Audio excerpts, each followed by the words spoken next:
Hello friends, welcome back to my channel আমাদের lifestyle. আজকের আমি একটা রান্নার ব্লগ নিয়ে চলে এসেছি আপনাদের কাছে। আপনাদের দেখাবো আজকে চিংড়ি মাছ দিয়ে পুঁই মিটুলির চচ্চড়ি আর পার্শে মাছ সর্ষে বাটা দিয়ে ঝাল। তো চলুন দেখে নেওয়া যাক কীরমভাবে আমরা রান্নাটা করছি। এই আমার কর্তা চলে এসছে, দুধ নিয়ে দোকান আনতে দিয়েছিলাম, সেইগুলো নিয়ে এসছে।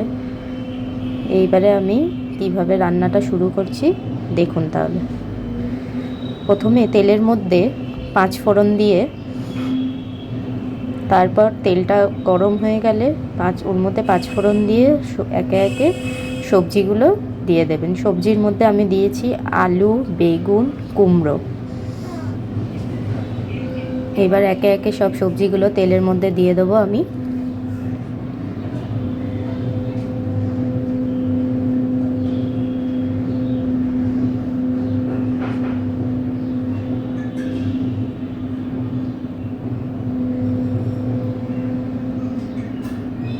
সবজিগুলো দেওয়া হয়ে গেলে সব, তারপর এই পুঁই শাকের পাতা আর কিছু পুঁই মিটুলি আছে সেইগুলো দিয়ে দেবো। সেইগুলো দিয়ে ভালো করে তারপর নুন দিয়ে একটু নেড়ে নেব। নুন দিয়ে নাড়া হয়ে গেলে তারপর আমরা কিছুক্ষণের জন্য ঢেকে রান্না করব।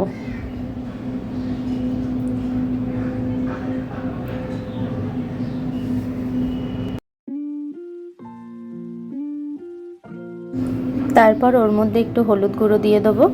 হলুদ গুঁড়ো দিয়ে আরেকবার নেড়ে ছেড়ে আমরা ঢাকা দিয়ে দেবো।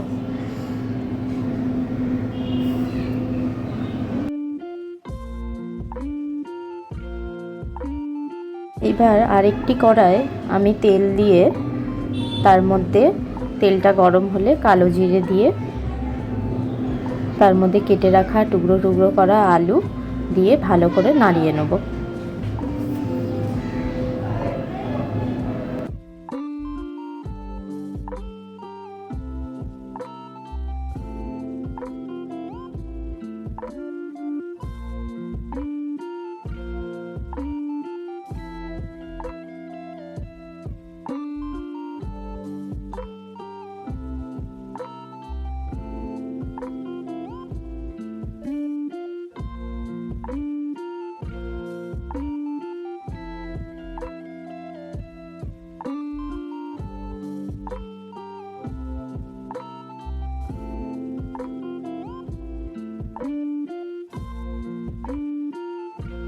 ওইদিকে আমি পুঁই শাকটা আরেকবার নেড়ে নিলাম ভালো করে, আর এদিকে আলুটা ভাজা হতে থাকছে।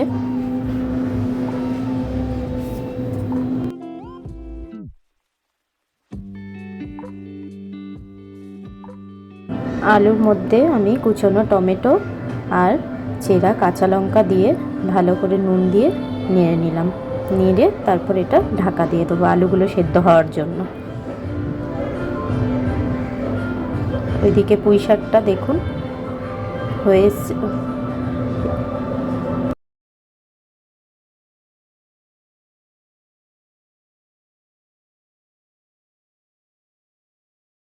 আমি পার্শে মাছগুলো আগে থেকে ভেজে রেখেছিলাম।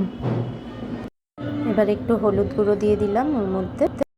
আমার কাছে আদা ছিল না বলে আমি একটু আদার পাউডার দিয়ে দিলাম হলুদ গুঁড়োর সাথে। দিয়ে ভালো করে নেড়ে ছেড়ে একটু জল দিয়ে কষিয়ে নেবো ঢেকে।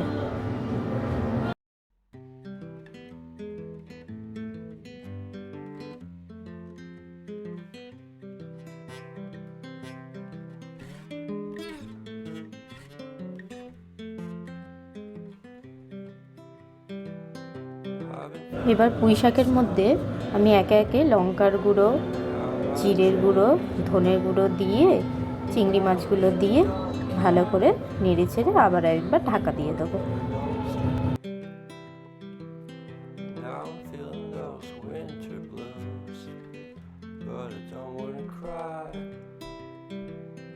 All we ever do is laugh it off, and I'm sick and I don't know why. Do you remember that night we met? I thought you looked so fine. Guess we have to agree to disagree for this one last time.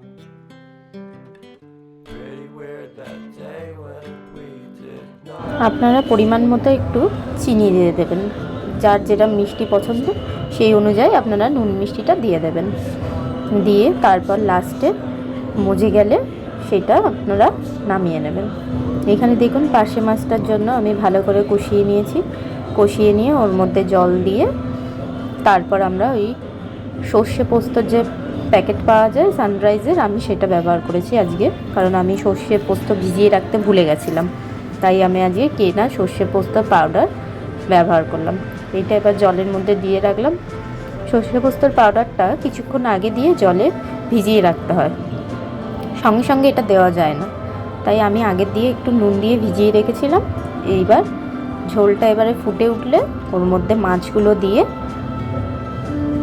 দেখুন ঝোল আমার ফুটে গেছে, আমি এবার একে একে মাছগুলো ছেড়ে দিচ্ছি। সব শেষে আপনারা মাছটা যখন ফুটে যাবে, ঝোলটা একটু টেনে যাবে, তারপর আপনারা ধনে পাতা দিয়ে নামিয়ে নেবেন।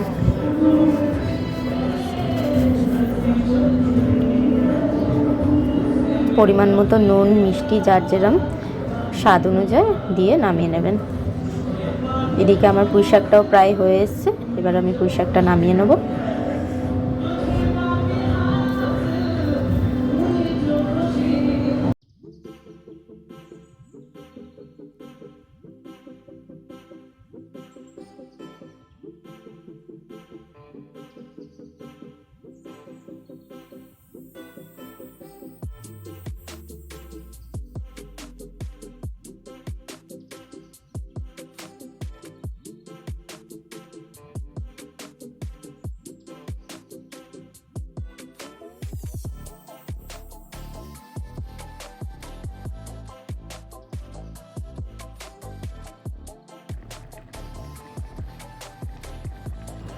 আমার এই ভিডিওটা যদি আজকের আপনাদের ভালো লেগে থাকে, তাহলে আমাদের এই চ্যানেলটা সাবস্ক্রাইব করে দেবেন, আর ভালো লাগলে অবশ্যই একটা লাইক দেবেন।